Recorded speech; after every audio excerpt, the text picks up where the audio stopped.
বড় পীর আব্দুল কাদের জিলানী মাহবুবে সুবহানী কুতুবে রব্বানী রাস্তা দিয়া চলতেছেন, একটা কুকুর সামনে দাঁড়ায় গেল। কুকুর ডাক দিয়া কয়, বড় পীর আমার কথার জবাব দিয়া তার উপরে যাও, বলো তুমি ভালো নাকি আমি কুকুর ভালো? বড় পীর চিন্তায় পড়ে গেলেন, যদি বলি কুকুর তুই ভালো আমি খারাপ, আল্লাহর কোরআনের আয়াতের উল্টা হবে, কারণ বনি আদম হলো শ্রেষ্ঠ। যদি বলি তুই খারাপ আমি ভালো, তো অহংকারী আসিয়া যাবে। আর যদি বলি আমি খারাপ তুই ভালো, তো কোরআনের আয়াতের উল্টা হয়ে যাবে।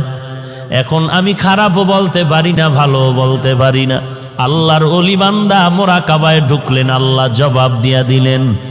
এই জবাব পাইয়া ডাক দিয়া কয়, কুকুর কবরে যাওয়ার আগে আমি তোকে বলতে পারবো না আমি ভালো নাকি আমি খারাপ, কারণ আমাকে সবাই বড় পীর বলে ডাক দেয়, কিন্তু মরণের পরে আমার সামনে কিছু যাবে না। আমার 3টা পাতলা কাপড় আমার আসল বিছানা হবে, ওই অন্ধকার কবর 3.5 হাত মাটির ঘর হবে। ওই কবরে যাওয়ার পরে সাথী নাই, বাতি নাই। আল্লাহ পাকের 2 জন ফেরেশতা প্রশ্ন করার জন্য আসবে। আসার পরে 1 নাম্বার প্রশ্ন রবের পরিচয় দাও, 2 নাম্বার প্রশ্ন হবে তুমি ধর্মের পরিচয় দাও, 3 নাম্বার প্রশ্ন হবে তুমি রহমাতুল লিল আলামিনের পরিচয় দাও। যদি আল্লাহর শুকর জবাব দিতে পারি, তাহলে আমি তখন তোমাকে বলতে পারবো আমি আব্দুল কাদের জিলানী ভালো, তুই কুকুর বড় খারাপ। আর যদি ওই প্রশ্নের জবাব দিতে না পারি, তখন আমার কবর হয়ে যাবে জাহান্নামের আগুন। 1টা নয় 2টা নয়, 70 থেকে 99টা সাপ কবর ভরে যাবে, 2 পার্শ্বের মাটির চাপ। তখন আমি জবাব দিয়া বলতে পারবো কুকুর তুই ভালো, আমি মানুষেও ভালো হতে পারলাম না, কারণ আমার কবরের মধ্যে আগুন জ্বলে, আমার আযাব হচ্ছে, তোর কোনো আযাব নাই। আমি কবরে যাওয়ার আগে তোকে জবাব দিতে। জিলানী ডাক দিয়া কয়, ও দুনিয়ার মানুষ, মরণের আগে কবরে গিয়া নাজাত না পাওয়ার আগ পর্যন্ত নিজেকে ভালো মনে করার উপায় নাই। আমারে মাওলানা না বললে মনে কষ্ট পাই, আমারে আন্তর্জাতিক মুফাসসির না বললে কষ্ট পাই, আমাকে হাজী সাহেব না বললে কষ্ট পাই, আমাকে খতিব সাহেব না বললে বড় কষ্ট পাই। আমি প্রিন্সিপাল, আমি মুফতি সাহেব, আমি মুহাদ্দিস, এটা দাবি করে কত গর্ববোধ করি, কত অহংকার। কিন্তু কবরে গিয়া যদি নাজাত না পাই, আমার মাওলানাগিরি মুফতিগিরি টাইটেলে আমার কোনো কাজ আসবে না, আর আমার টাইটেল লাগবে না যদি কবরে গিয়া আমলের কারণে আল্লাহ মাফ করে দেয়। আমি মাওলানা হওয়ারও দরকার নাই, মুফাসসির মুহাদ্দিস হওয়ারও দরকার নাই, আমার মতো ভালো জমিনে দুনিয়ায় আর কেউ হতে পারবে না। এরে নবীর উম্মতের দল, দিল্লি শাহী জামে মসজিদের মধ্যে খতিব হলেন শাহ ওলিউল্লাহ মুহাদ্দিসে দেহলভী রহমাতুল্লাহ আলাই। জুমার নামাজের খুতবায় যখন দাঁড়ায়, রুমাল দিয়া চেহারাটা ঢাকিয়া দাঁড়ায়। একজন দাঁড়ায় বলে, হযরত আপনি চেহারা ঢাকিয়া খুতবা পড়েন, কারণটা কি? আল্লাহর ওলি বলে, বাবা আগামী জুমায় তুমি জবাব নিতে আসবা। আগামী জুমায় যখন আসলো, বলে আমার কাছে দাঁড়াও। আল্লাহর ওলি শাহ ওলিউল্লাহ মুহাদ্দিস তার রুমালটা ওই প্রশ্নকারীর মাথায় দিলেন। প্রশ্নকারী একটা চিৎকার দিয়া বেহুশ হয়ে জমিনে পড়ে গেল। হুশে আসার পরে বলে, বাবা রুমালটা মাথায় দেওয়ার কারণে তুমি চিৎকার দিলা কেন? ওই লোকটা বলে, আল্লাহর কসম, আপনার রুমাল আমার মাথায় দেওয়ার পর দিল্লির বিশাল শহরে তাকায়া দেখলাম লক্ষ লক্ষ মানুষের মধ্যে কোনো মানুষ নাই, মাঝে মাঝে 2-1টা মানুষ দেখা যায়, আর বেশিরভাগ দেখা যায় কুকুর আর বানরের সুরাতে। गर्व सूरत आदमी इंसाबुदे अहमदबू जहलो हामिक साबुदे आदमीरा आदमीयत लाजिमस्त औदेरा गर्बूना बाशुद ही जमास्त। গোটা দুনিয়াটা শাসন করেছেন দুইজন, শোষণ করেছে দুইজন। একজন শাসনকর্তা সুলাইমান পয়গম্বর, আর একজন শাসন করেছিলেন বাদশাহ যুলকারনাইন। ইন্তেকালের আগে বাদশাহ যুলকারনাইন বললেন, মরার পরে জানাজা পড়াইয়া কাফনের ভেতর থেকে হাত দুইটা বের করে এলাকায় ঘুরায় ঘুরায় কবরে নিয়ে যাওয়া। যখন এনা জানাজার পরে এমন করা হলো, দুনিয়াওয়ালারা কয়, দেখ দেখ, দুনিয়ার ক্ষমতা পাইয়াও লোভ এখনো সামলাইতে পারে না, মরার পরও আরো চায় আরো চায়। ইমানওয়ালা কয়, না রে বেয়াকুফ, না না, বাদশাহ যুলকারনাইন গোটা মানুষের সবক দিয়া গেল, আমি দুনিয়া পুরা ক্ষমতা পাইয়াও আজ খালি হাতে কবরে যাইতেছি। এরে নবীর উম্মতের দল, কিসের মাস্তানি আর কিসের বাহাদুরি করো?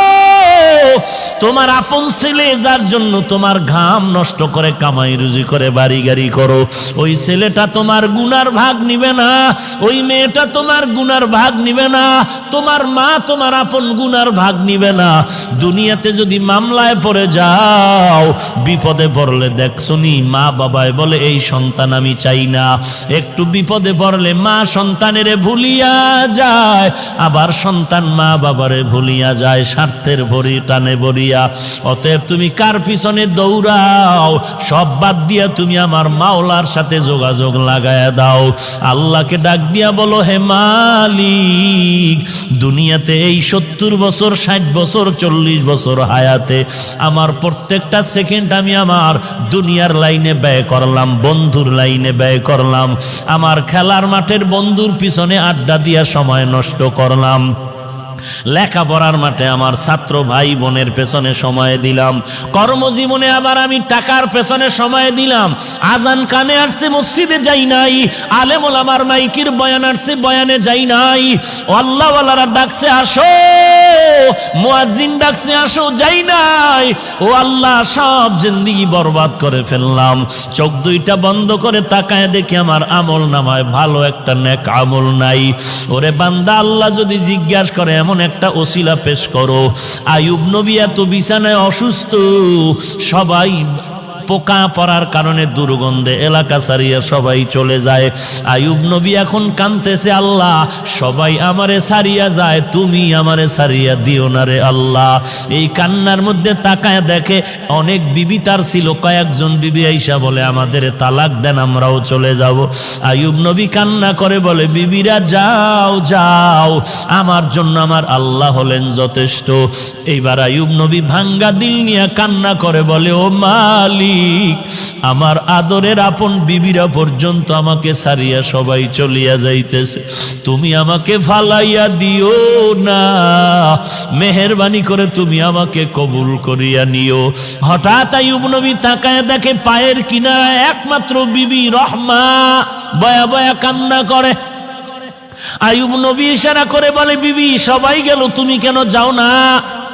ইউসুফ নবীর কন্যা রহিমা, কিন্তু আসল নাম রহমা, তুমি যাও। বলে, না না, আমাকে যেতে বলবেন না পয়গম্বর। কারণটা কি? বলে, আমি আপনার খেদমতে আমার জীবনটা কাটায় দিতে চাই। কারণ কি? বলে, হাসরের ময়দান তো বড় কঠিন, একটা নেকের টানে মা বাবায় জাহান্নামে যাবে, ছেলে মেয়েরা জান্নাতে যাবে, একটা নেকের ব্যবধানে অনেক সময় ছাত্র জান্নাতে যাবে, ওস্তাদরা জাহান্নামে যাবে, একটা নেকের টানে বক্তা জাহান্নামে যাবে, শ্রোতারা জান্নাতে যাবে, একটা নেকের ব্যবধানে ইমাম সাহেব জাহান্নামে যাবে, মুক্তাদিরা জান্নাতে যাবে, একটা নেকের ব্যবধানে দেখা যাবে পীর সাহেব জাহান্নামে যায়, মুরিদেরা আমল করিয়া জান্নাতে যায়। এরে নবীর উম্মতের দল, রহমা নামের বিবি কান্না করে বলেন, ওই হাসরের ময়দান এমন একটা ভয়ঙ্কর ঘর, একটা জায়গা, সূর্য মাথার উপরে নেমে আসবে, সূর্যের তাপে জমিনটা তামা হয়ে যাবে, ওদিকে জাহান্নামের আওয়াজ আওয়াজ, ওদিকে আমার আল্লাহ তাআলার কুদরতের আওয়াজ। ওয়ামতাজুল ইয়াউমা আইয়ুহাল মুজরিমুন, এরে গুনাহগারের দল, নেককারদের থেকে তোরা আলাদা হয়ে যা। জাহান্নাম চিৎকার দিয়ে বলবে, রে মালিক, গুনাহগার গুলো সব আমার পেটের মধ্যে দিয়া দাও রে আল্লাহ।